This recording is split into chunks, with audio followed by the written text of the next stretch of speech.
한국의 강원도에 있는 한 해수욕장, 가족 전체가 운동이라도 하는 듯 매우 건장해 보이는 체격을 가진 한 외국인 가족이 한국의 해수욕장으로 가족여행을 왔는데요. 하지만 아직 겨울 날씨에서 벗어나지 못한 해수욕장에는 관광객이 그다지 많지 않고 외국인 가족들 또한 해수욕장을 즐길 수 없다는 사실에 한숨을 쉬며 나를 잘못 잡았다는 말만 반복합니다. 그런데 바로 그 순간 외국인 가족 중 아들로 보이는 한 외국인 남성은 소리를 지르며 해수욕장 구석으로 달려가기 시작하는데요. 달려가는 아들의 모습을 지켜보던 아버지 또한 뒤늦게 해수욕장에서 무언가를 목격하자 이내 바닥에 무릎을 꿇고 주저앉아 그럴 리 없다는 말만 반복하기 시작합니다. 과연 한국으로 가족여행을 온 외국인 가족에게는 무슨 일이 있었던 것일까요? 안녕하세요. 저는 스위스에서 현재까지도 직업군인으로 근무하고 있는 올리버 마티라고 합니다.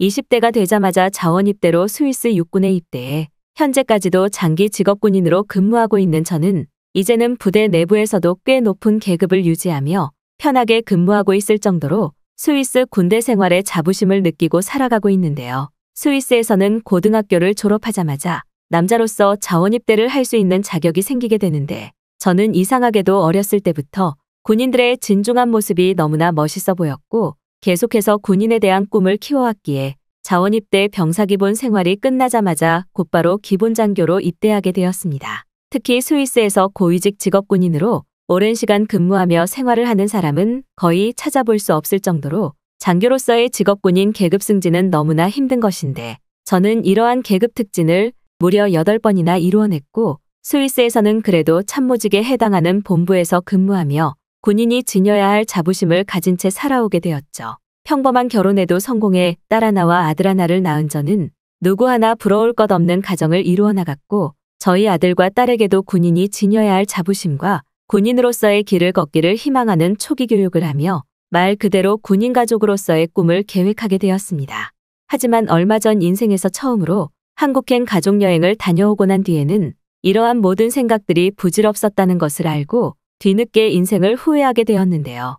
특히 그저 평범한 가족여행에서 시작된 한국으로의 여행이 저희 가족의 인생을 이렇게나 바꾸게 될 줄은 꿈에도 상상하지 못했습니다. 저희 가족 중 딸은 고등학교에 다니기 시작한 순간부터 저녁 식사를 할 때마다 한국에 대한 이야기를 꺼내면서 자신을 한국으로 유학 보내달라는 말도 안 되는 요구들을 해왔는데요. 저는 그저 딸과 아들 모두가 직업군인이 되기를 바랬기 때문에 단 한 번도 가족이 함께 여행을 떠나야 된다는 계획을 세우지도 않았었는데 그래서 그런지 딸은 저에게 한국으로 가족여행을 가면 너무나 좋을 것 같다면서 저를 계속 설득했습니다. 하지만 저 또한 직업군인이 되고 나서 업무차 일본으로의 짧은 출장여행을 다녀온 것이 전부였기 때문에 그것보다 후진국으로 알려진 한국으로의 출장은 그렇게 내키지 않았는데요.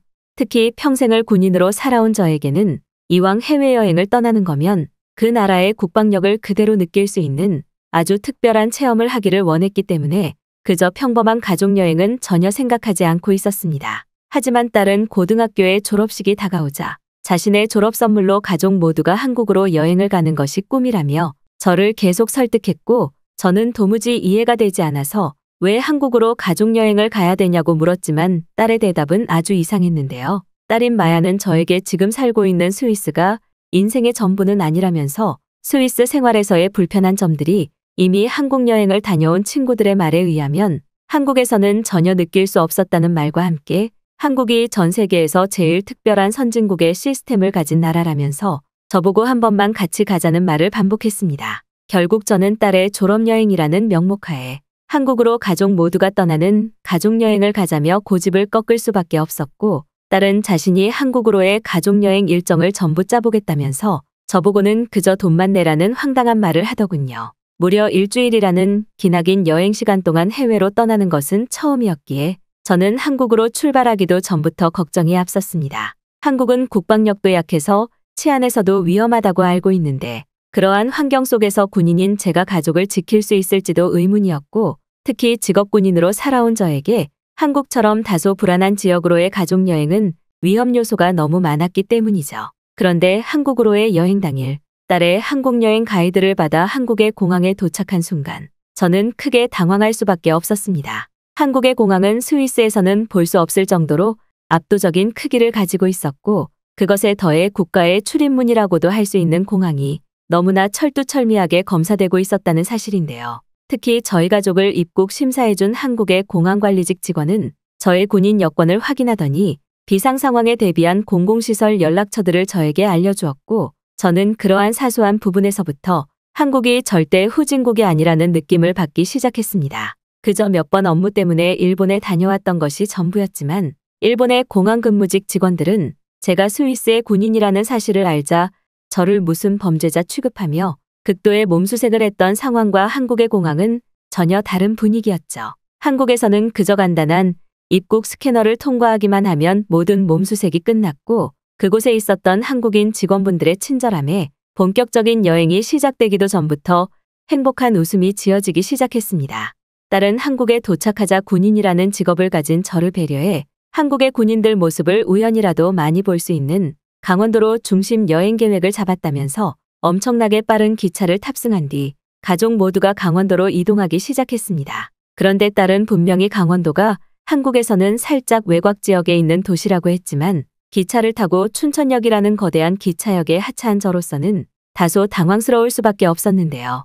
춘천역은 스위스에서도 최대 수도라고 할 수 있는 베른보다 훨씬 현대적인 건축물들이 많이 보였고, 마치 게임 세상에서 볼 수 있었던 것처럼 도시 전체가 아름다웠기 때문입니다. 특히 서울에서부터 기차를 타고 오면서 더 신기하다고 생각했던 것은 그 누구도 제가 앉고 있던 기차 자리를 훔치려는 모습을 보이지 않았다는 사실인데요. 실제로 제가 꽤 오래 지내던 스위스에서는 지상철이 주요 교통수단인데, 그곳에서는 항상 지상철에 상주하고 있는 일부 범죄 조직들이 자신들이 지하철의 탑승구를 관리하고 있다면서 자리를 앉는 것과 떠나는 것에 돈을 걷어가기 일쑤였는데, 한국에서는 이러한 돈을 요구하는 사람들을 눈을 씻고 찾아봐도 전혀 볼 수 없었기 때문입니다. 저는 그저 편하게 딸이 예매해준 한국의 기차 자리에 앉아 눈앞에 있는 TV를 보거나 창밖의 풍경을 즐기며 이동하기만 하면 되는 것이었고, 놀랍게도 기차 내부의 냉난방 시설은 한국이라는 나라가 얼마나 돈이 많은지 꾸준히 유지되고 있었죠. 스위스도 물론 살기 좋은 나라인 것은 맞지만 한국은 그러한 의미와는 차원이 다른 살기에 편하면서도 좋은 아주 특별한 나라라는 생각이 조금씩 들기 시작했습니다. 춘천에 도착한 저희 가족은 딸의 가이드대로 유명한 음식인 닭갈비를 먹기 위해 춘천 시내를 걸어가던 중이었는데, 걸으면 걸을수록 길거리에는 이상한 점들이 보이더군요. 정말 10분 간격으로 제 눈에는 경찰서는 물론 소방서와 병원, 심지어는 행정기관과 관련된 건물들이 다수 보이기 시작했고, 저는 강원도도 그저 한국의 도시 중 하나일 뿐인데 이렇게나 안전한 치안시설들이 거리 전체에 자리 잡고 있다는 사실에 기가 막힐 노릇이었습니다. 대부분의 사람들이 스위스는 그래도 다른 나라보다는 치안에 대한 사정이 조금 괜찮은 것이 아니냐는 오해를 할 수 있지만, 실제로 스위스에서 태어나고 자란 저로서는 저 스스로가 군인임에도 으슥한 밤거리를 걸을 때는 항상 사람이 그나마 제일 많은 곳으로 걸으면서도 제 소지품을 모두 손에 쥐고 걸어야 하는 수준이었는데, 한국에서는 보이는 모든 한국인들이 그저 자유롭고 편안하게 길거리를 걷고 있을 뿐이었죠. 그 누구도 갑자기 자신이 피해를 입을 수 있다는 사실을 인지하지는 않는지 그들 모두는 그저 평화로운 나날을 보내고 있었고, 저는 그러면서 점점 이러한 대단한 환경에서 살고 있는 한국인들이 부러워지기 시작했습니다. 특히나 병원이 많다는 것은 그만큼 몸이 아프더라도 언제 어디서나 비상 상황에 대처할 수 있다는 사실이었기 때문에 저는 어느 순간부터 한국과 비교해 후진국처럼 느껴지는 스위스의 모습에 화가 나게 되었죠. 특히나 스위스의 군대에서 병사들과 함께 훈련을 하다 종종 큰 사고가 났던 경험이 많았지만, 근처에 병원이 존재하지 않아 후속 치료를 늦게 지시할 수밖에 없던 경험이 있던 저로서는 이러한 한국의 도시 인프라 시스템들이 당황스러움 그 자체였습니다. 스위스에 있는 저와 같은 사람들에게는 한국의 이러한 환경이 놀랍고 신기한 것이었지만, 이러한 모든 것들이 한국인들에게는 그저 당연한 일상과도 같겠구나라는 생각을 하니 나라가 가진 기술력과 시민의식이 얼마나 중요한지 다시 한번 깨달을 수밖에 없었습니다. 그렇게 가족들과 함께 맛있는 닭갈비를 먹고 나온 저희는 또 다시 딸이 미리 계획해놓은 한국여행 가이드대로 강원도에 있는 한 해수욕장으로 이동하기 시작했습니다. 아직 겨울 날씨가 끝나지 않은 차가운 봄이었지만 딸은 한국의 강원도에서는 꼭 바다를 관광해야 된다면서 가족 전체를 이끌고 해수욕장으로 걸어가게 되었죠. 특히나 저는 드디어 한국에서 바다를 볼 수 있다는 사실에 조금씩 설레기 시작했는데요. 제가 태어난 나라인 스위스에서는 정식으로 바다가 없는 나라라는 악평의 소문이 났을 정도로 바다를 구경할 수 없는 황당한 나라였지만 한국에서는 이러한 바다를 구경하는 것이 너무나 흔한지 그저 아무런 입장료도 내지 않고 단순히 걸어가기만 하면 언제 어디서나 계절에 상관없이 아름다운 바다를 볼 수 있었기 때문입니다. 저는 바다로 걸어가면서도 딸에게 몇 번이나 진짜 바다를 보는 것에 입장료를 내지도 않고 그곳에는 돈을 뜯어내려는 범죄 무리도 없다는 것이 사실이냐고 물어보았고 딸은 그러한 저희 질문에 황당하다는 웃음을 보이더니 이제 그만 스위스에서의 틀에 박힌 생각은 한국에서는 잊어달라고 하더군요. 그렇게 멀리서부터 지평선처럼 보이는 바다를 감상하며 조금씩 바다로 가까이 다가가게 된 저는 눈앞에 펼쳐진 강원도의 푸른빛 바다에 이렇게나 넓은 바다를 마음만 먹으면 볼 수 있다는 사실에 계속해서 놀랄 수밖에 없었습니다. 그런데 바다에 가까이 다가가면 다가갈수록 저는 무언가 이상한 광경을 목격하기 시작했는데요. 강원도의 해수욕장에는 한눈에 보아도 엄청난 수의 한국인 군인들이 대체 무엇을 하는지 몰라도 해수욕장 바닥에 드러누워 우렁찬 고함 소리를 지르고 있었기 때문입니다. 군대 생활을 꽤 오래 해본 저로서는 이러한 단체 훈련이 정확하게 통제되고 있다는 사실과 낮에 훈련을 진행하는데도 아무런 범죄 무리가 다가오지 않는다는 사실에 경악할 수밖에 없었습니다. 스위스에서는 일반적인 군부대 훈련을 진행하더라도 다소 짧은 군대 생활을 하는 병사들이 대부분 통제를 따르지 않는 경우도 많고 이러한 야외 훈련 도중에는 아예 외부로 도망치는 경우도 있기 때문인데요. 그렇게 꽤 오랜 시간을 해수욕장과 먼 곳에서 한국인 군인들의 훈련을 바라보며 감탄을 하고 있던 저는 이제 다른 곳으로 가자는 가족들의 말도 무시한 채 그 경이로운 광경을 계속 바라볼 수밖에 없었습니다. 그리고 바로 그 순간 저는 엄청난 광경을 목격하게 되었는데요. 해수욕장에는 제가 스위스에서 군대 생활을 하며 단 한 번도 보지 못했던 해상용 장갑차가 평범한 한국의 해수욕장을 누비고 있었기 때문입니다. 한눈에 보아도 엄청나게 비싼 장비로 알고 있고 한번 훈련을 실행할 때마다 천문학적인 검사 비용이 청구되는 것으로 알고 있던 해상 장갑차는 한국에서는 그저 평범한 훈련 장비 중 하나인지 한국인 병사들과 함께 바다 주변 이동 훈련을 진행하고 있었는데요. 더군다나 저와 같은 외국인이 그러한 광경을 보고 있어도 훈련을 통제하는 한국인 간부들은 안전을 위해 일정 거리를 유지해달라는 단순한 말만 할 뿐 제가 구경을 하는 것에는 그 어떠한 압박도 하지 않았습니다. 스위스에서 20여 년 이상 군대 생활을 해온 저였지만 한국의 실전과 같은 훈련을 보고 있으니 지금까지 제가 근무해오던 스위스가 얼마나 형편없는 국방력과 기술력을 가지고 있었는지 새삼 깨닫게 되더군요. 평범한 보병 근무지에서 병사들과 함께 그저 스스로가 엄청난 훈련이라고 자부했던 사격 훈련만 반복하던 저에게는 그날 한국의 강원도 해수욕장에서 볼 수 있었던 장갑차가 동반된 미친 듯한 실전의 훈련은 제가 한국이라는 대단한 나라를 그동안 전혀 알지 못했다는 죄책감마저 들게 만들었습니다. 경이로운 표정으로 한참을 한국 군인들의 훈련 장면만을 바라보는 저의 모습에 군인이라는 것에 매우 친숙하던 저의 아들과 딸도 저와 함께 한국 군인들의 해수욕장 훈련을 진지하게 보기 시작했고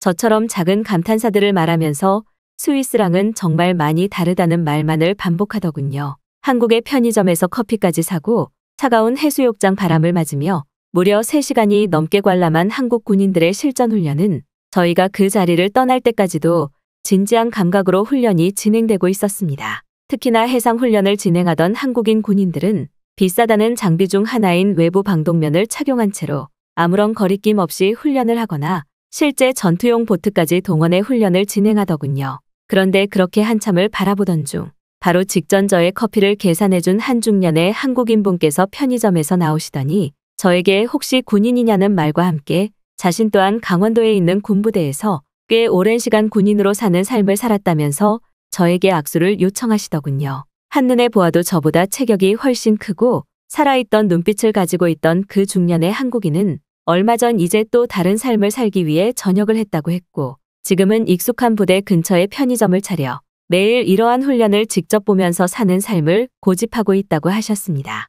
한국말을 그렇게 잘 알지는 못했기 때문에 휴대폰을 이용해 소통하는 것에 조금은 어려움이 있었지만 저는 아주 짧은 그와의 대화로 그가 가지고 있는 한국 군인으로서의 자부심이 얼마나 강한지 알 수 있었고 그에 반대되는 다른 나라의 군인 훈련을 보며 감탄하고 있는 저 스스로의 모습에 알 수 없는 부끄러움을 느끼게 되었습니다. 아들과 딸도 처음에는 다른 곳으로 가자고 말을 했지만 어느 순간부터는 저보다 더 진지한 눈빛으로 한국 군인들의 해수욕장 훈련을 보고 있더군요. 그렇게 짧은 일주일의 시간 동안 강원도에서의 가족 여행을 마무리 지은 저희 가족은 스위스로 돌아오는 비행기에서 새로운 삶에 대한 다짐을 가질 수 있었습니다.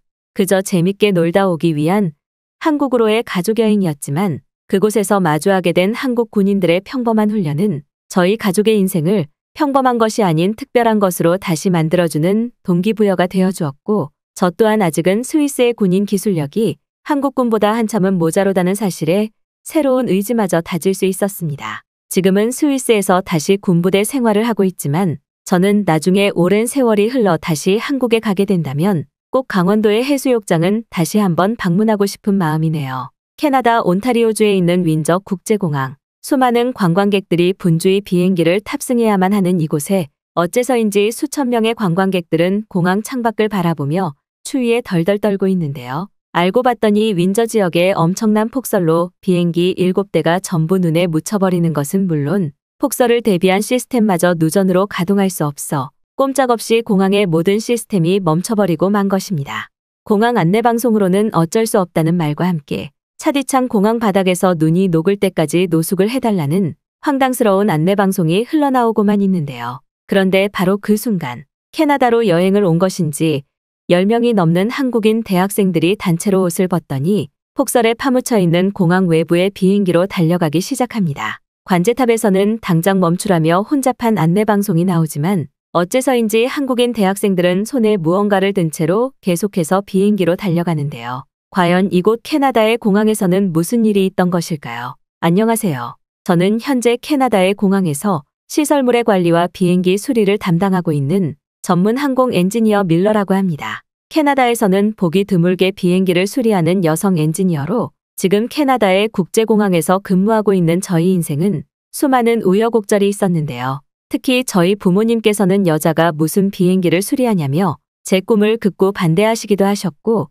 심지어는 그러한 부모님마저도 제가 첫 국제공항에 취업할 당시 믿기 어려운 교통사고로 세상을 떠나시고 말았기 때문입니다. 그 후 인생을 혼자 살아야만 했던 저는 약 2년여의 시간 동안 극심한 우울증에 제대로 공항에 출근하지 못했고 그렇게 공항에서 해고당하고 말았는데요. 하지만 약 5개월 전 제가 겪은 한국인과 관련된 하나의 사건은 지금 저를 캐나다의 대표 국제공항에서 일할 수 있게 만들어주었고, 지금도 저는 그때의 한국인 친구들과 각별한 친구 사이로 지내며 지금도 2개월에 한 번씩은 그 친구들을 보기 위해 한국으로 여행을 떠나기도 하는데요.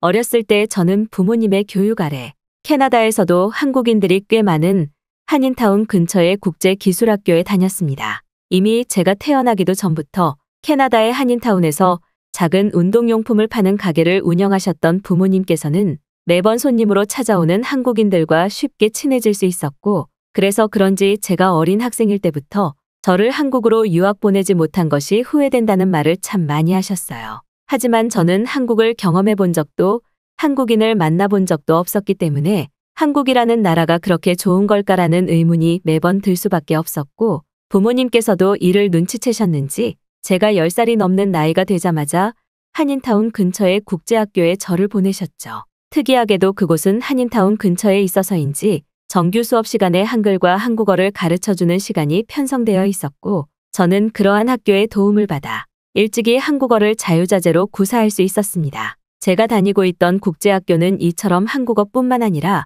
다양한 예체능 계열에서 재능 있는 아이들을 키우는 기술 국제학교였고, 저는 바로 이곳에서 항공기 엔지니어에 처음으로 큰 관심을 가지게 되었습니다. 다른 또래 친구들과 달리 소꿉놀이를 하거나 방 안에 조용히 앉아 책을 읽는 것은 저의 적성에 전혀 맞지 않는 일이었고, 밖에서 뛰어놀며 땀을 흘리기를 좋아하던 저에게는 이처럼 거친 작업복을 입고 엄청나게 거대한 항공기 관련 정비를 한다는 것은 꽤 매력적으로 다가왔죠. 고작 10살이 조금 넘는 나이였지만 저는 그곳의 항공정비 관련 선생님을 따라 많은 것을 배울 수 있었습니다. 특이하게도 그때 당시 저희 학교에 있던 항공정비 관련 선생님께서는 한국에 있던 대기업 공항에서 수십 년의 시간 동안 항공정비를 담당하시던 경력 있는 한국인 선생님이셨는데요. 이러한 것은 일반적인 캐나다의 학교였다면 절대 누릴 수 없는 특권이나 마찬가지였고, 저는 한국인 선생님 현수 선생님에게 항공정비는 물론 기본적인 정비 관련 지식을 배워나가며 캐나다에서 제일 큰 메이저 항공사에 엔지니어가 되기 위한 꿈을 키워나가게 되었습니다. 현수 선생님께서는 너무나 열정적인 선생님이셨고 대부분의 학생들이 남자로 구성되어 있었음에도 유일한 여자 학생인 저에게 더욱 더 많은 정비 기술을 알려주시며 제가 장비를 다루는 분야에서 큰 재능을 가지고 있는 것 같다며 항상 저를 응원해 주시더군요. 자연스럽게 국제학교의 유일한 한국인 선생님인 현수 선생님의 교실에는 현수 선생님뿐만 아니라 다양한 한국인 친구들도 모여들게 되었고 저는 그곳에 있던 대부분의 한국인 친구들과 친하게 지내며 같이 정비 기술을 배워나가게 되었죠. 그 중에서도 특히 저와 똑같은 정비 기술을 배우던 한국인 친구 종욱이는 저에게는 현수 선생님만큼이나 크게 의지가 되는 친구였습니다. 종욱이는 한국에서 조종사라는 직업을 가진 부모님의 밑에서 태어나 어렸을 때부터 공항을 자기 집처럼 생각할 만큼 매우 많은 경험을 가진 친구였고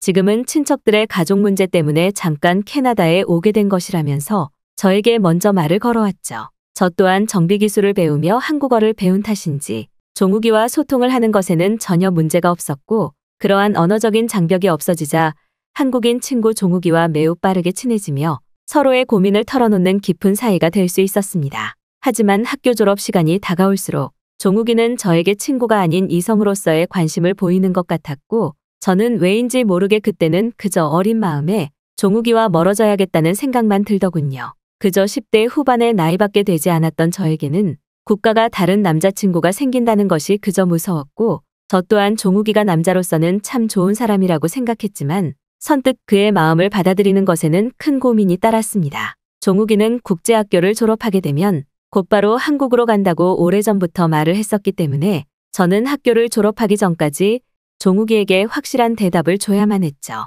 너무나 큰 고민이 되어 부모님에게도 저희 상황에 대한 고민 상담을 했지만 부모님께서는 뜬금없이 저에게 한국인 남자친구가 생기는 것이 사실이라며 집안의 경사가 났다면서 한국인 사위가 다 생겨본다는 어처구니 없는 모습만 보여주시더군요. 부모님께서는 저희 고민을 진지하게 들어주시지 않으셨고 그저 저에게 나이도 어린데 한번 만나보는 것은 어떻겠냐며 가벼운 조언만 해주셨습니다. 부모님의 말씀도 틀린 것은 없었으나 왜인지 모르게 저는 점점 손님이 줄어드는 부모님의 운동용품 가게의 어려운 상황을 알고 있었고 이러한 상황에서는 하루빨리 제가 항공사에 취직해 돈을 버는 것이 급선무라고 생각했죠. 아버지와 어머니 두 분 모두 다리가 불편하신 분들이었기에 다른 일을 할 수 없는 상황이었고 결국 시간이 지난다면 가장 역할을 해야 되는 것은 제가 될 게 분명했으니까요. 결국 저는 종욱이의 마음을 받지 않고 조금 더 빨리 항공사의 정비 엔지니어로 취직하는 것을 인생의 목표로 잡았고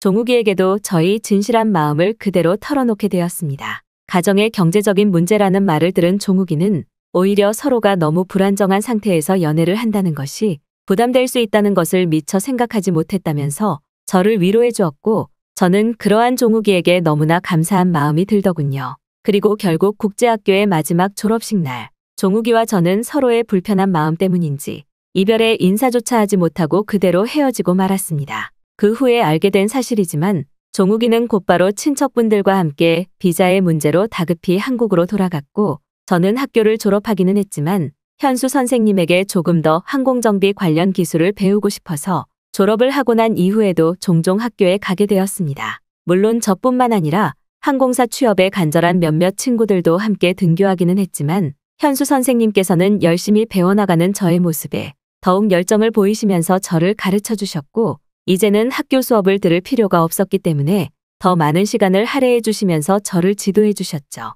그런데 어느 날 여느 때와 다름없이 현수 선생님에게 정비 기술을 배우기 위해 학교를 등교한 날이었는데 선생님께서 저에게 한 장의 편지를 내미시더군요. 그리고 편지를 열어본 저는 당황스러운 마음에 눈물을 흘릴 수밖에 없었습니다. 그것은 종욱이가 저에게 남긴 마지막 편지였고 지금은 서로가 상황이 맞지 않아 헤어질 수밖에 없는 운명이지만 언젠가 둘 다 안정적인 직장에 취업하고 연애를 할 준비가 되었을 때 꼭 만나자는 말과 함께 자신의 증명사진 그리고 작은 목걸이 하나를 넣어 놓았기 때문이죠. 물론 종욱이의 휴대폰 번호는 이미 알고 있었지만 쉽사리 종욱이에게 연락할 용기가 생기지 않았고 그렇게 저는 점점 머릿속에서 종욱이라는 사람을 잊어가고만 있었습니다. 운이 좋았던 것인지 제가 취업을 준비할 당시 캐나다의 대부분 대형 국제공항에서는 대규모 인재 채용을 하던 중이었고 제가 지원을 원하던 항공관리 정비 분야에도 꽤 많은 사람을 뽑고 있더군요. 그리고 약 2차례의 시험을 통해 저는 학교를 졸업하고 4년 만에 제가 원하던 캐나다의 메이저 항공사의 엔지니어로 취직할 수 있었습니다. 놀랍게도 그때 당시 제가 취업을 성공한 공항에서는 처음으로 여자 엔지니어가 입사한 시기였고 그래서 그런지 저는 더욱 더 많은 주목을 받으며 입사 첫날부터 큰 부담감을 가지게 되었죠. 하지만 한국인 선생님 현수 선생님에게 배웠던 항공정비 기술 덕분인지 그곳에서 오래 근무한 캐나다의 선배 기술자분들도 제가 정비를 하는 과정을 보면서 캐나다에서는 전혀 보지 못한 정비법인데 혹시 누구에게 배웠냐면서 감탄을 하시더군요.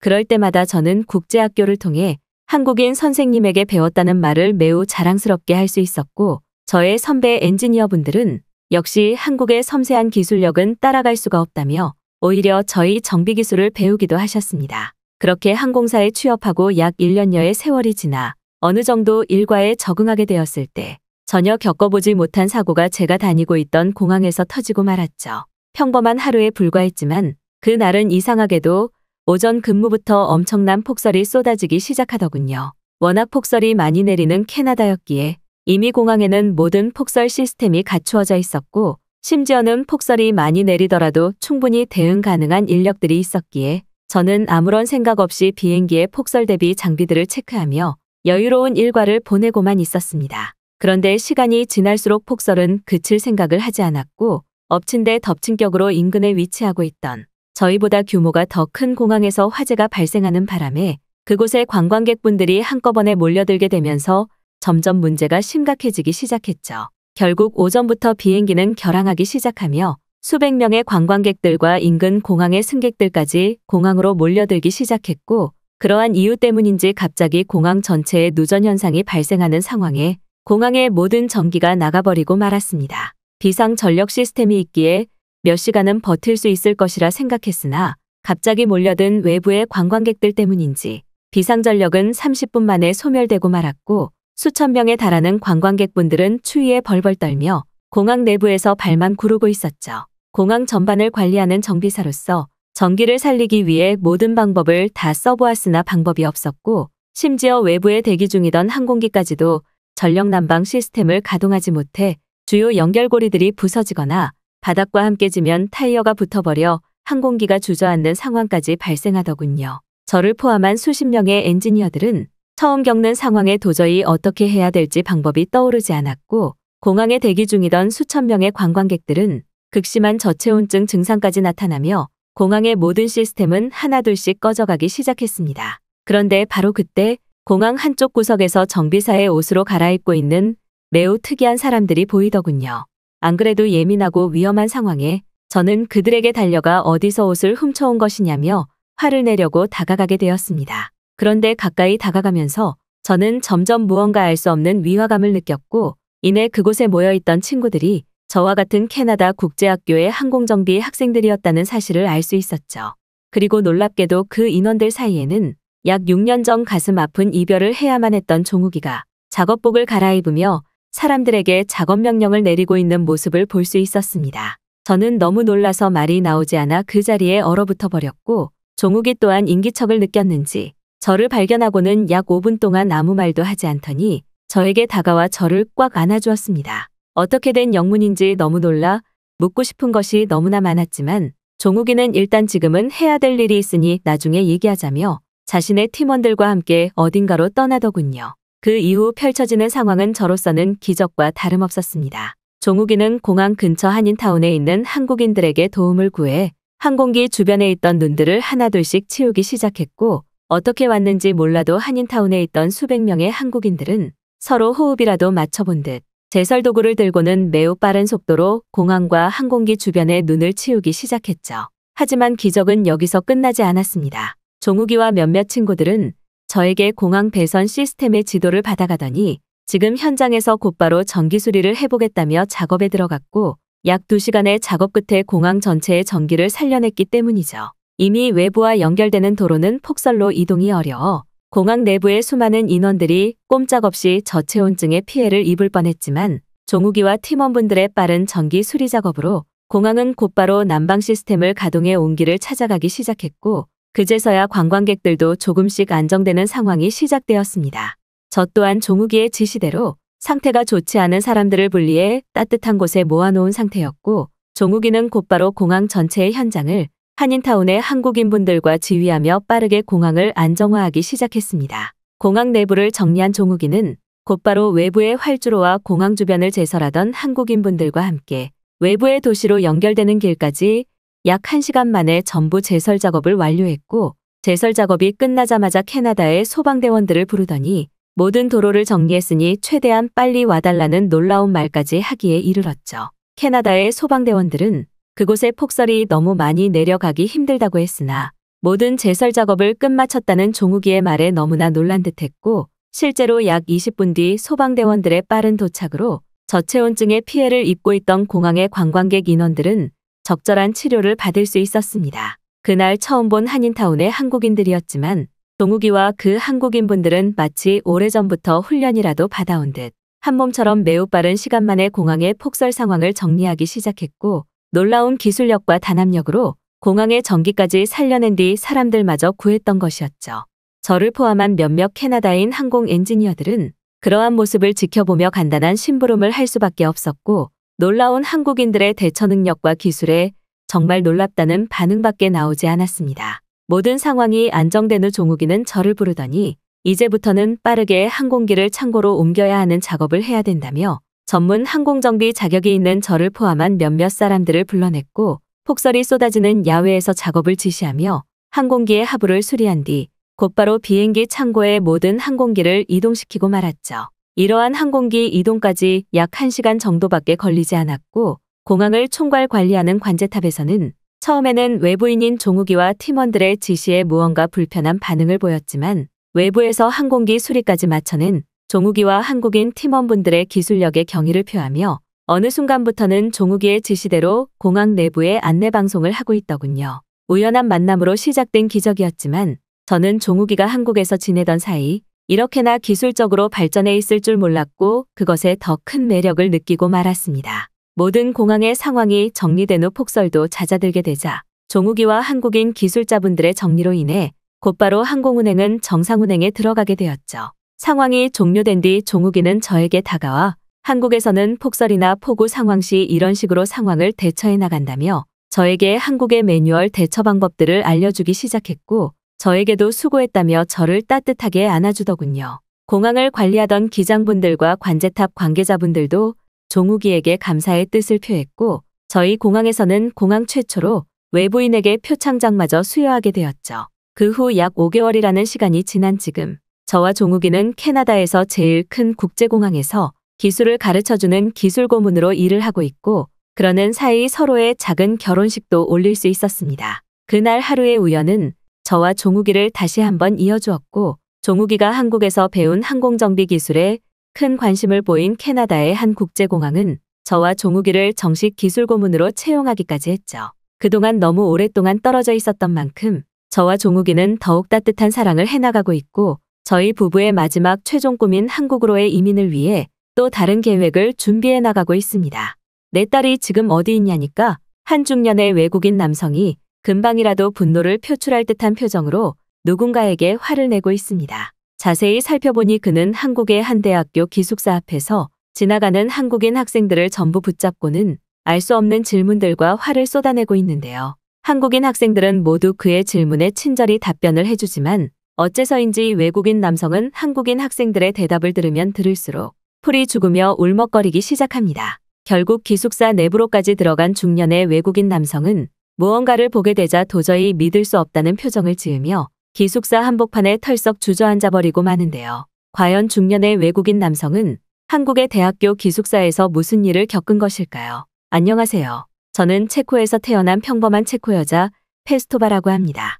지금은 한국에서 지내고 있는 저는 체코에서 가족들과 함께 생활할 때만 하더라도 꽤 부유한 상위층의 부를 누리며 체코에서 평생을 살아왔는데요. 제가 태어나기도 전부터 체코의 유명한 경제학 대학 교수로 많은 강의와 함께 대학 수업을 진행하시던 저희 아버지께서는 교수라는 직함을 이용해 꽤 많은 부를 축적하셨고 저 또한 그러한 아버지의 밑에서 부유하게 자랄 수밖에 없는 가정환경이었죠. 체코의 명문 대학교에서 경제학 교수로 강의를 진행하시는 아버지의 모습을 보고 자랐던 저는 수백 명의 학생들 앞에서 강의를 진행하시는 아버지를 존경해왔고, 저 또한 그러한 아버지와 같은 교수가 되고 싶다는 자연스러운 꿈을 가지게 되었습니다. 이러한 교수 집안의 딸이라는 가정환경 때문인지 저는 체코에서의 평범한 학교를 다녔을 때부터 다른 친구들과 달리 매우 확실한 교수라는 꿈이 있었고, 아버지처럼 경제학에 관심이 많아 이미 10살의 나이가 되기도 전부터 각종 경제학 관련 논문들을 아버지와 함께 읽거나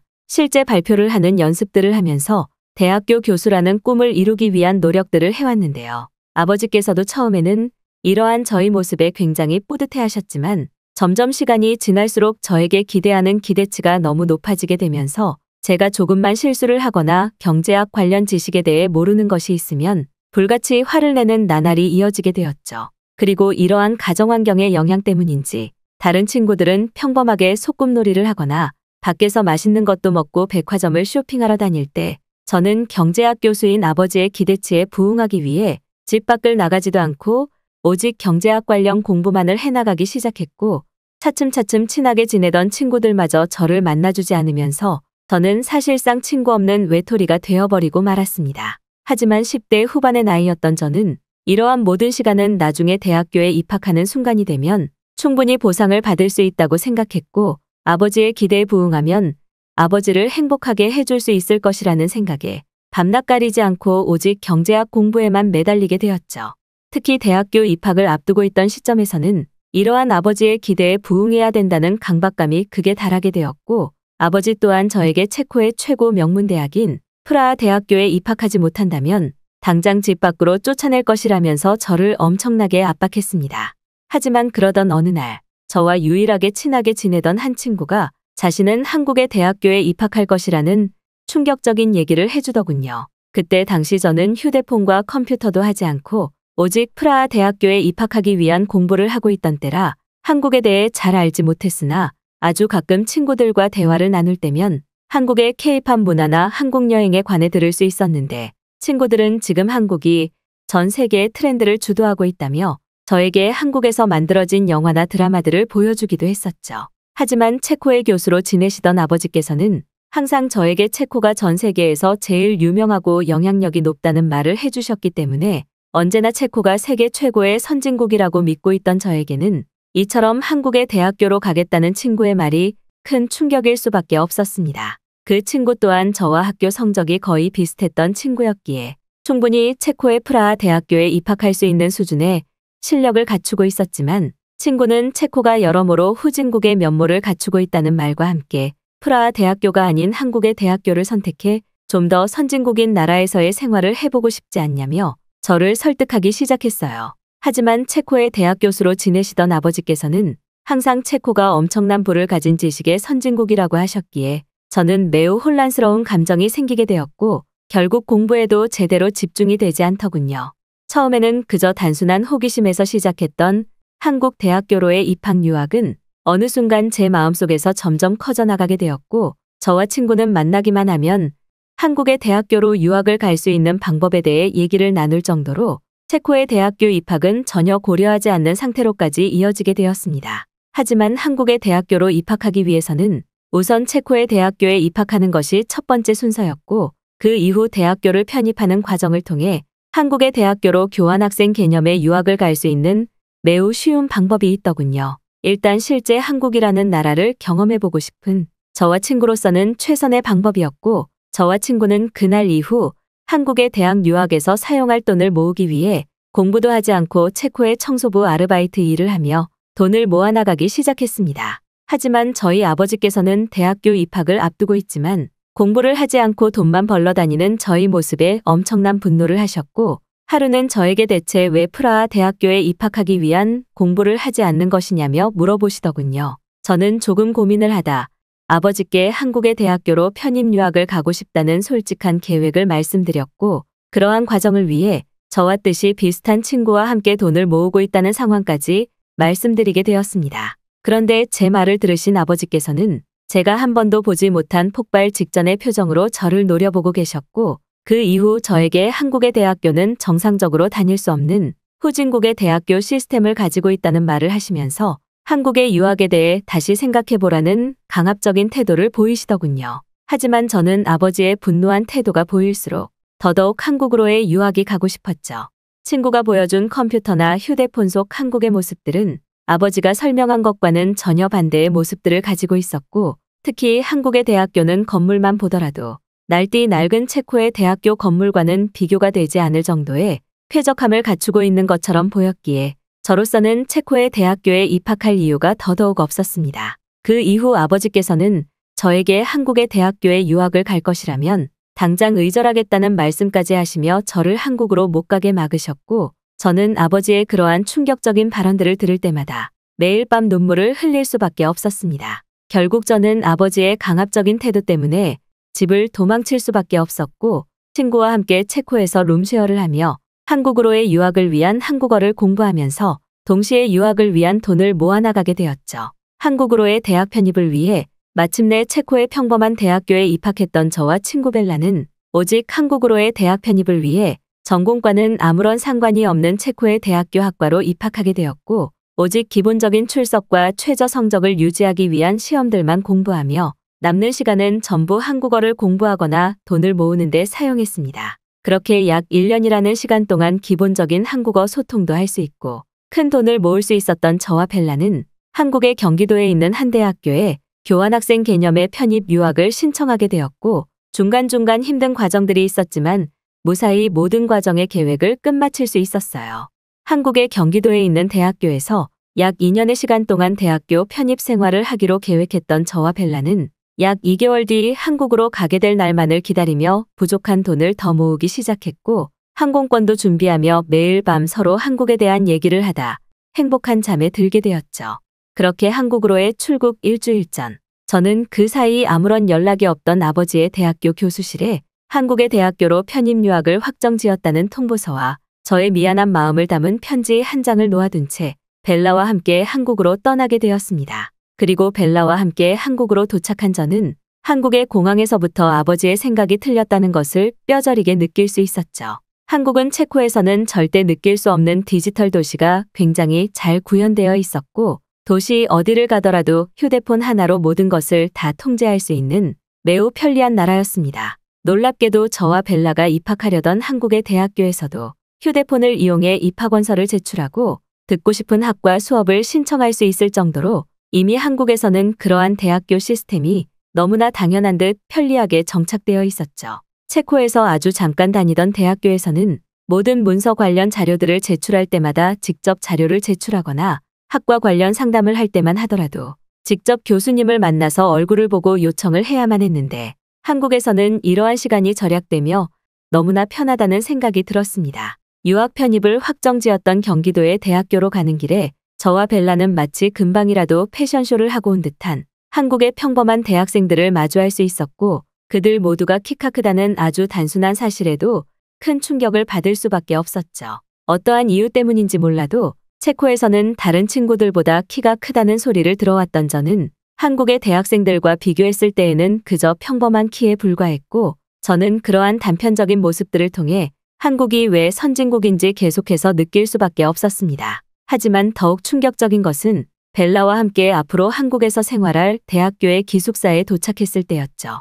사실상 체코에서는 대학교의 기숙사 시스템을 가진 곳은 몇몇 최고 명문 대학교를 제외하고는 거의 가지지 못한 시스템이었는데, 한국에서는 이러한 대학교 기숙사 시스템이 너무나 평범한 것이더군요.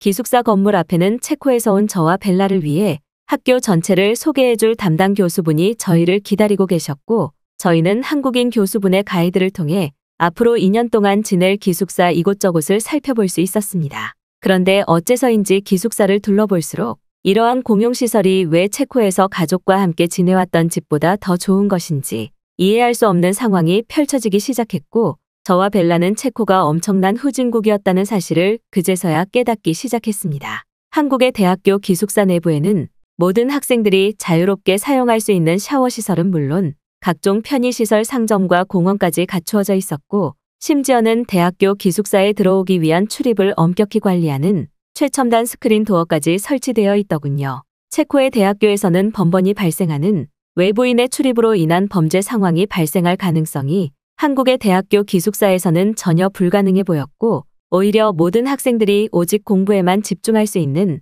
편안한 시설만이 유지되고 있었습니다. 하나하나 시설들을 살펴볼 때마다 놀라는 표정을 지으니 저희를 안내해 주시던 한국인 교수분께서는 체코와는 꽤 상황이 다르더라며 뿌듯한 웃음을 보이셨고 저와 벨라는 지금이라도 한국의 대학교에서 지낼 수 있다는 사실에 너무 행복해서 눈물이 흐를 지경이었죠. 하지만 제가 충격을 받은 것은 그뿐만이 아니었습니다. 한국인 교수분의 가이드를 따라 기숙사의 공용 세탁시설로 들어가게 된 저와 벨라는 눈앞의 광경에 충격을 받을 수밖에 없었죠. 그곳에는 체코의 대학교에서는 너무 비싸서 갖추지 못했던 세탁기 수십 대는 물론 최신형 건조기까지 공용으로 갖추어져 있었고 심지어 그곳에는 세탁물이 세탁되기를 기다리며 공부를 할 수 있는 독서실 시스템까지 갖추어져 있었기 때문입니다. 이미 저와 벨라가 그곳에 들어갔을 때에는 몇몇 한국인 학생들이 세탁을 기다리며 저마다의 공부를 하고 있었고 저는 그것을 마주하게 된 순간 다시는 체코로 돌아가지 말아야겠다는 결심까지 서게 되었죠. 그 후 저는 벨라와 함께 약 1년 동안 뜻깊고 행복한 대학교 생활을 할 수 있었고 한국인 남자친구까지 사귈 수 있었습니다. 하지만 놀랍게도 제가 한국으로 오고 난 뒤 약 1년의 기간 동안 아버지께서는 단 한 번도 제가 준 주소인 한국의 기숙사로 오지 않으셨고 심지어는 전화까지 한 통도 하지 않으시더군요. 1년이라는 시간 동안 한국에 계속 적응해 나가며 한국이 얼마나 살기 좋은지 뼈저리게 느끼고 있던 저는 어느 날 아버지와 한국에서 같이 살면 얼마나 좋을까라는 생각에 큰 고민에 빠지게 되었습니다. 아무리 생각해봐도 한국은 체코보다 너무나 살기 좋은 선진국인 것 같았고 심지어 대학교 공부 시스템은 체코와는 비교도 되지 않을 정도로 효율적이었기 때문이죠. 체코의 대학교 교수로 생활하시던 아버지였기에 저는 아버지가 한국으로 오기만 한다면 눈앞의 실제 현실을 보고 한국이 선진국이라는 것을 받아들일 것이라고 생각했습니다. 그리고 결국 저는 아버지를 한국으로 오게 만들기 위해 아버지의 휴대폰으로 임신을 했다는 문자를 남기게 되었죠. 물론 잘못된 행동이라는 것을 알지만 저는 아버지가 그만큼 한국을 꼭 경험해 보길 원했고 남은 인생은 아버지와 한국에서 살고 싶은 마음에 어쩔 수 없는 선택이었습니다. 그리고 놀랍게도 약 일주일 뒤 어느 날 학교 기숙사 세탁실에서 빨래를 기다리고 있는데 아주 익숙한 화가 난 듯한 목소리가 제 뒤에서 들려오더군요. 뒤를 돌아보니 아버지께서는 엄청나게 화가 나신 표정으로 저를 노려보고 계셨고 저는 곧바로 아버지에게 달려가 임신을 했다는 것은 거짓말이라는 말과 함께 제가 왜 거짓말을 할 수밖에 없었는지 천천히 설명하게 되었습니다.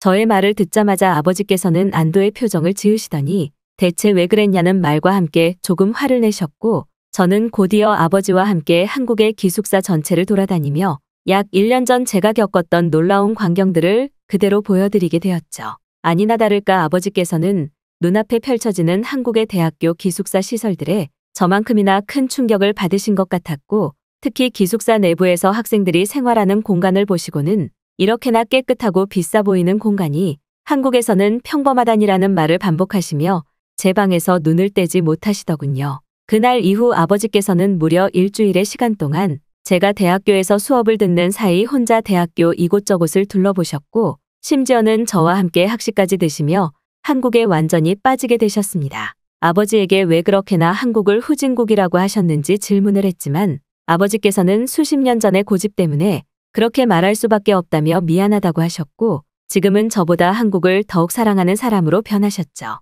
체코에서의 교수 생활 때문에 어쩔 수 없이 다시 체코로 돌아가신 아버지께서는 지금도 2달에 한 번씩은 제가 있는 한국으로 와서 같이 한국 여행을 할 정도로 지금은 저보다 한국을 더 사랑하시는 아버지와 함께 선진국 한국에서 기적을 누리고 있습니다. 독일의 최대 부촌 도시라고 알려진 함부르크의 한 마을. 소득이 굉장히 높은 전문직 인원들만 모여 산다고 알려진 이곳에 한 독일인 여성이 무언가를 바라보며 고래고래 소리를 지르고 있습니다. 그녀가 바라보고 있는 곳에는 한눈에 보아도 위태로운 주택 지붕에 올라간 독일 남성이 땀을 뻘뻘 흘리며 지붕에 주저앉아 눈물을 흘리고 있는데요. 그런데 바로 그 순간 소란스러운 소리에 집 밖으로 나온 마을 주민들은 남성의 모습을 보자마자 머리를 감싸쥐고는 말도 안 되라는 말만 반복하며 놀라운 표정을 짓고 마는데요. 과연 이곳 독일의 부촌 마을에서는 무슨 일이 있었던 것일까요? 안녕하세요. 저는 독일에서 태어난 독일 여성 로스라고 합니다. 의료 관련 사업을 하는 기업 회장 부모님의 밑에서 태어나기는 했지만 저희 집안이 지금처럼 독일의 최대 부촌 도시 함부르크의 마을에서 살 수 있을 정도의 엄청난 부자는 아니었는데요. 하지만 불과 얼마 전 저희 남편 그라프는 제가 그렇게나 뜯어말리던 한국으로의 기나긴 출장을 다녀오게 되었고, 저는 이러한 남편의 동의 없는 한국행 출장에 이혼 소송을 걸기도 했었죠.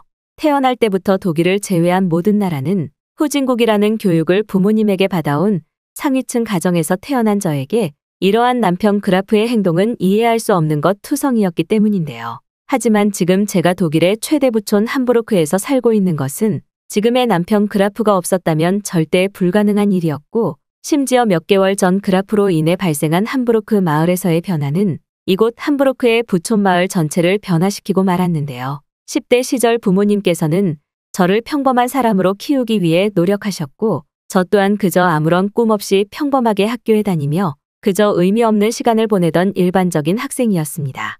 시간이 지나면서 저희 부모님께서 어느 정도 돈이 많은 부자라는 사실을 알 수는 있었지만, 부모님께서는 저에게 그 흔한 용돈 한 번 주지 않으시며 경제관념에서는 꽤 엄격하시던 부모님이셨는데요. 그래서 그런지 제가 다니고 있던 학교는 어느 정도 상류층의 집안을 가진 아이들만 다닐 수 있는 학교였지만, 그 중에서도 저는 그러한 아이들과 전혀 어울리지 못하는 왕따와 다름없는 생활을 할 수밖에 없었습니다. 당연하게도 저와 같은 교실에 있던 친구들은 매일 부모님에게 엄청난 용돈을 받으면서 학교가 끝나면 놀러 다니기 바빴고, 심지어는 제대로 학교에 출석조차 하지 않고 부모님에게 받은 용돈으로 몰래 여행을 갈 정도로 일반적인 학생들의 모습과는 전혀 다른 아이들이었죠.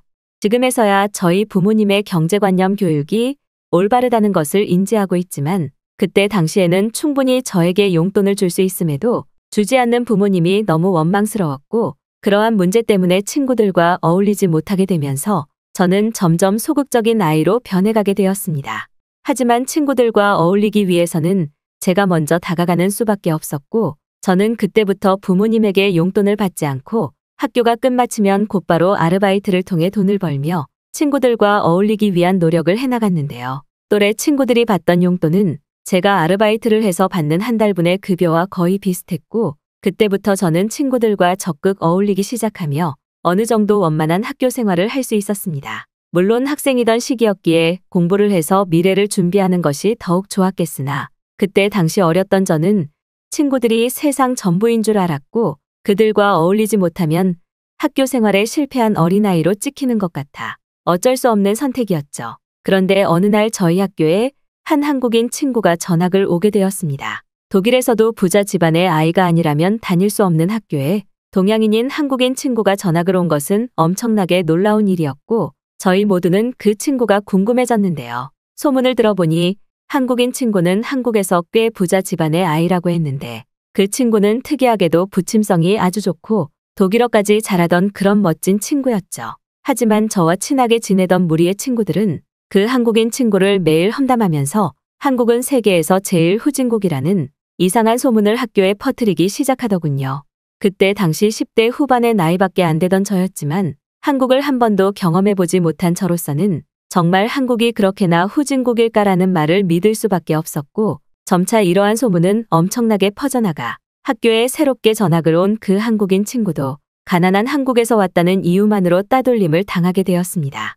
저는 그러한 한국인 친구의 모습을 보자 제가 따돌림을 당하던 시기가 떠올랐고, 친구들에게 한국이 그렇게나 후진국은 아니다, 잘못 알고 있는 것 아니냐며 힘들게 얘기를 꺼내게 되었지만, 그때부터 친구들은 저를 피하기 시작하더군요. 불행 중 다행인지 전학을 왔던 한국인 친구는 일주일 만에 다시 다른 곳으로 전학을 가게 되었고, 저와 친하게 지내던 친구들은 한국인 친구가 전학을 가자마자 저를 따돌리기 시작하며 제가 한국에서 태어났다는 이상한 소문까지 내기 시작했습니다. 대체 무슨 이유 때문인지 몰라도 친구들은 독일이 세계에서 최고 선진국이라는 말과 함께 한국 여행을 단 한 번이라도 다녀온 친구들은 그 학교에서 왕따를 시켜버리더군요. 그렇게 저는 고등학교를 졸업할 때까지 알 수 없는 무시를 당해야만 했고, 이러한 수년의 시간 때문인지 학교를 졸업할 때쯤에는 한국에 관한 이야기만 나오면 저 자신도 한국이 정말 후진국이고 못 사는 나라라고 굳게 믿게 되었습니다. 하지만 독일에서는 꽤 영향력이 있던 부자 학교와 다름없던 그곳의 졸업생 친구들은 학교를 졸업하고 나서도 그들만의 모임을 만들며 주기적으로 만나기 시작했고, 저 또한 그 모임에 속해 그들과 친분을 유지하게 되었어요. 학교를 졸업하고 20대의 나이가 되어가던 시기였지만 친구들은 정신적으로 성숙하지 못한 채 그저 부모님께서 주는 용돈만을 받으며 의미 없는 시간을 보내는 것이 전부였고 저는 점점 그러한 의미 없는 친구들의 모습에 지쳐가던 순간이었죠. 그렇게 저는 자연스럽게 그러한 친구들과의 모임을 줄여나갔고 부모님께서 하시던 의류 사업을 물려받아 저만의 브랜딩 디자인을 더해 더욱 큰 쇼핑몰 회사로 성장해 나가기 시작하며 많은 돈을 벌어나갈 수 있었습니다. 힘든 순간도 있었지만 그래도 부모님께서 만들어 놓은 시스템에 저만의 아이디어를 더해 회사를 성장시키는 것은 너무나 의미 있는 일이었고 초기 시스템이 잘 잡혀 있던 탓에 회사는 폭발적으로 성장할 수 있었죠. 그렇게 안정적인 삶을 이어나가던 저는 어느 날 다른 회사와의 협업을 할 기회가 있었습니다. 그런데 계약 미팅에 나온 한독일인 남자에게 저는 한눈에 반해버리고 말았고 보자마자 그가 마음에 무척 들어서 그와 처음 만난 날 곧바로 저희 전화번호를 전달하게 되었죠. 하지만 그가 다니고 있던 회사가 너무나 마음에 걸렸습니다. 특이하게도 그 회사는 독일에 본사를 두고 있지만 한국에도 꽤 많은 지사를 두고 있던 인테리어 관련 회사였고 소문을 들어보니 제가 호감을 느낀 그 친구가 한국에서의 업무를 주로 담당하는 중심적인 인물이었기 때문이죠. 그때 당시 학교 친구들과 정기적으로 만나던 모임은 거의 나가지 않고 있었으나 친구들은 항상 동양인의 남자친구를 만나는 친구들을 따돌리거나 놀리던 것이 떠올랐고 특히 한국은 가난하고 후진국이라면서 한국인과 친하게 지내던 친구들은 그 모임에 나올 수 없게 만들었기 때문인데요. 모임에 나간 지는 꽤 오래되었으나 그때의 기억이 악몽처럼 떠올랐고 결국 저는 한눈에 반해버린 그 남자가 마음에 무척 들어 일단은 한번 만나보자는 생각에 이르고 말았죠. 그리고 그날 밤 자신의 이름이 그라프라고 소개한 남자는 자신 또한 저에게 호감을 느꼈다며 같이 밥이라도 먹자며 식사 약속을 잡았고 저는 너무나 기쁜 마음에 그와의 만남을 기다리는 것을 하루하루 설레는 마음으로 보내고만 있었습니다. 실제로 약 일주일 뒤 사석에서 처음 만난 저와 그라프는 꽤 대화가 잘 통하는 사이였고 서로의 일에 대한 열정도 비슷해서 만난 지 하루 만에 이 남자와 결혼해야겠다는 생각마저 번뜩 들 정도였어요. 특이하게도 그라프는 독일에서 태어났지만 20대 이후 대부분의 시간을 한국에서 보냈었다면서 자신이 지금은 한국말도 매우 잘한다는 사실은 물론 나중에 결혼을 해야 되는 사람이 있다면 한국 이민도 고려하고 있다는 다소 당황스러운 계획을 말하더군요. 그라프라는 사람 자체는 좋았지만 저는 그가 한국과 너무 밀접하다는 사실에 계속해서 고민이 되기 시작했습니다. 그렇게 약 6개월의 연인 사이를 이어나간 저희는 점점 만나면 만날수록 서로가 너무 잘 맞는다는 사실에 큰 매력을 느꼈고 결국 그라프와 저는 연인으로 지낸 지 약 6개월 만에 결혼식을 올릴 수 있었죠. 하지만 그라프와 저는 실제 결혼식은 올리지 않았고 그저 가족들만 불러 모은 뒤 소박한 결혼식을 진행했고 보여주기식에 불과한 결혼식에 그렇게 큰 비용은 투자하지 않았습니다. 그라프도 저와 같은 의견이었기에 의견 조율은 쉽게 되었고 저희가 당분간 거주할 지역을 정하는 곳에서도 독일에서는 꽤 부촌으로 알려진 함부르크에서 살자는 서로의 생각도 일치할 수 있었죠. 그렇게 소박한 결혼식을 올리자마자 그라프와 저는 살림을 합치기 시작했고 함부르크에서 꽤 규모가 큰 마을에 주택을 구입해 행복한 생활을 해나갈 수 있었습니다. 그런데 어느 날 그라프가 자신이 다니고 있던 회사에서의 출장 문제 때문에 약 2년 정도 한국으로의 긴 출장을 가야 될 것 같다면서 청천벽력과 다름없는 말을 해주더군요. 이미 그라프가 한국에 있는 지사를 담당하는 인원이었기에 한국에 출장이 잦을 것이라고는 예상했지만 저는 이제 그라프가 후진국인 한국으로 출장을 가는 것은 원하지 않았고 또한 이렇게 서로의 신혼생활이 시작되자마자 한국으로 가야 된다는 사실에 무척 화가 났습니다. 특히 2년이나 한국에서 지내야 한다는 그라프의 장기간 출장은 저를 더욱더 분노하게 만들었죠. 저는 그라프에게 굳이 후진국인 한국으로 가야 되냐며 말을 이어나갔지만 그라프는 제가 한국이 후진국이라는 발언을 했다는 이유만으로 엄청난 화를 냈고 결국 저와 그라프는 의견 차이를 좁히지 못하고 신혼생활 일주일 만에 싸우고 말았습니다. 물론 그라프의 입장에서는 가보지도 않은 한국을 후진국이라고 말하고 가난한 나라라고 말하는 저희 상황을 이해하지 못하는 것은 분명했지만 저 또한 그라프가 계속해서 한국을 무척 좋아한다는 사실에 그냥 이유 없이 화가 나더군요. 결국 그라프가 한국으로 떠나기 직전까지도 저와 그라프는 한마디도 하지 않았고 결국 그렇게 서로 아무 말도 하지 않은 채 저는 그라프를 한국으로 보내고 말았습니다. 이미 그때 저는 그라프가 한국에서 돌아오는 즉시 이혼을 해야겠다는 계획을 세울 수밖에 없었고 그저 저의 회사를 운영하며 혼자 함부르크의 마을에서 지내고 있었죠. 그러던 어느 날 저희 마을에는 고등학교 때 알고 지내던 모임의 친구들이 대거 이사를 오는 당혹스러운 상황이 시작되었습니다. 이미 친구들 대부분이 꽤 부자인 친구들이었기에 아마도 독일에서 그나마 살기 좋은 함부르크의 마을로 이사를 온 것 같았고, 대부분의 친구들이 저처럼 결혼식을 올린 친구들도 많이 있더군요. 마주치기는 싫었지만 동네를 돌아다니며 인사를 하는 친구들로 인해 저 또한 결국 결혼 사실을 밝히고 그들과 인사를 나눌 수밖에 없었고, 친구들은 고등학교 때의 친구들이 이렇게나 다시 모인 것이 굉장한 우연이라며 그날부터 매일 밤 파티를 하며 친분을 쌓아나가게 되었죠. 역시나 친구들은 매일 밤 한국으로 떠난 저의 남편과 당장 이혼하라며, 또 다시 한국은 별 볼 일 없는 나라라며 제 남편의 험담을 하기 시작했고, 저는 도저히 참을 수가 없어서 무려 1년이 넘는 시간 동안 그 마을을 떠나 다른 도시에서 혼자 지내게 되었습니다. 다행스럽게도 그 사이 그라프와는 전화통화를 통해 저의 힘든 마음을 전달하고 오해를 풀 수 있었고, 그라프가 떠나고 약 2년 뒤 저는 한국에서 다시 돌아온 그라프와 만날 수 있었죠. 그런데 그라프는 한국에서 돌아오자마자 자신이 해야 될 일이 있다며 1년 전 함부르크에서 살던 마을로 돌아가자는 말과 함께 제 손을 잡아 이끌고는 너무나 가기 싫은 함부르크의 마을로 향하더군요. 그런데 그날부터 그라프는 이상한 행동을 보이기 시작했습니다. 어느 날 아침에 시끄러운 소리에 일어나 밖을 내다보니 그라프는 집의 지붕 위에 올라가 무엇인가를 뜯어내고 있었고, 저는 그러한 모습을 보자마자 기겁하고 말았죠. 그리고 집의 마당에는 생전 처음 보는 흑색깔의 이상한 돌들 수백 개가 모여 있었습니다. 시끄러운 소리에 같은 마을에 거주하는 친구들 모두 밖으로 나와 지붕에 있는 그라프의 수상한 행동을 보고 있었고, 저를 보면서 남편이 한국에 다녀오더니 완전히 미쳐버렸다면서 저희 부부를 손가락질하고 있었죠. 곧이어 저를 발견한 그라프는 저에게 다가오더니 자신이 한국에서 기와라는 것을 가져왔는데 지금 살고 있는 집의 지붕을 기와로 덮으면 훨씬 단열이나 보온이 잘 될 것이라는 말과 함께 심지어는 많은 폭우가 내려도 전처럼 비가 집 내부로 들어오는 일이 없을 것이라는 놀라운 말을 이어나갔습니다. 사실 제가 살고 있던 함부르크 마을은 독일에서는 꽤 부촌이기는 했지만 많은 비가 오면 곧바로 지붕을 통해 물이 새는 것이 자연스러운 일이었고, 그라프는 그럴 때마다 한국에서는 이런 일 자체가 발생하지 않는 데라며 독일의 주거 시스템을 안타까워했었죠. 그 후 그라프는 지붕을 기와로 덮는 것뿐만 아니라 방바닥을 뜯어 한국에서 쓰는 온도를 설치하는 것은 물론 지금껏 사용해오던 건식 화장실이 아닌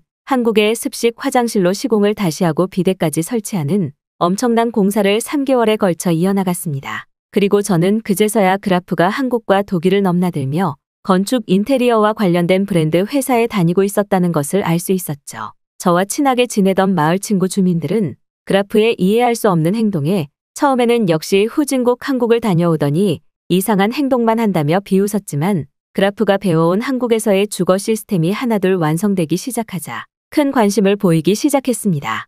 특히 지붕을 기와로 덮고 난 이후 저희 집만 비가 새지 않았다는 사실과 집이 무언가 굉장히 보온이 잘 되고 조용한 듯한 느낌을 받은 친구들은 한국의 기와라는 것에 무척 놀라는 반응을 보였고, 그라프에게 한국식 주거 시공을 부탁하는 상황까지 시작되고 말았죠. 하지만 더욱 놀라웠던 것은 그라프가 설치한 한국식 주거 화장실이었습니다. 그라프는 화장실의 바닥에까지 온돌 시스템을 설치해 한국과 똑같이 만들어냈고, 친구들은 저희 집을 올 때마다 화장실이 너무 따뜻해서 좋다면서 한국에서는 이러한 시스템 자체를 수십 년 전부터 사용해왔다는 사실에 한국이 후진국이라는 단어를 어느 순간부터 입에 꺼내지도 않더군요. 그 후 친구들은 매일 밤 저와 그라프를 찾아와 그라프에게 한국식 주거 인테리어에 대한 자문을 구했고, 지금 저희 함부르크 마을은 대부분의 주택들의 온돌이 설치된 것은 물론 한국의 화장실 시스템 그리고 지붕이 모두 기와로 되어 있는 특이한 마을로 변하고 말았습니다. 몇몇 방송국들에서 기와로 뒤덮인 저희 마을을 찾아오기도 했는데, 그럴 때마다 친구들은 선진국 한국의 시스템을 배워 마을 전체가 더욱 살기 좋아졌다면서 아주 당황스러울 정도의 뻔뻔한 모습마저 귀엽게 보이고 있죠. 그리고 약 2년이라는 시간이 지난 지금, 고등학교 때 저와 친하게 지내던 친구들 부부와 저희 부부는 모두가 함께 인생 처음으로의 한국으로 떠나는 가족여행을 준비하고 있습니다. 특히 그라프는 이번에는 한국의 찜질방 시스템을 마을의 한 공용 건물에 만들어 보겠다면서 초대형 프로젝트를 준비하고 있고, 한국을 후진국이라고 놀렸던 친구들은 이제 그것을 무척이나 기대하고 있죠. 처음에는 한국이 후진국이라고 놀리던 친구들도 이제는 한 달마다 한국 여행을 가자며 보칠 정도로 바뀌어버린 저희 마을 상황에 저는 항상 그라프의 한국을 사랑하는 뚝심 있는 태도와 모습에 너무나 감사한 마음을 느끼고 있고 한국인들의 주거지혜에 매일 감탄하는 하루를 보내고 있습니다.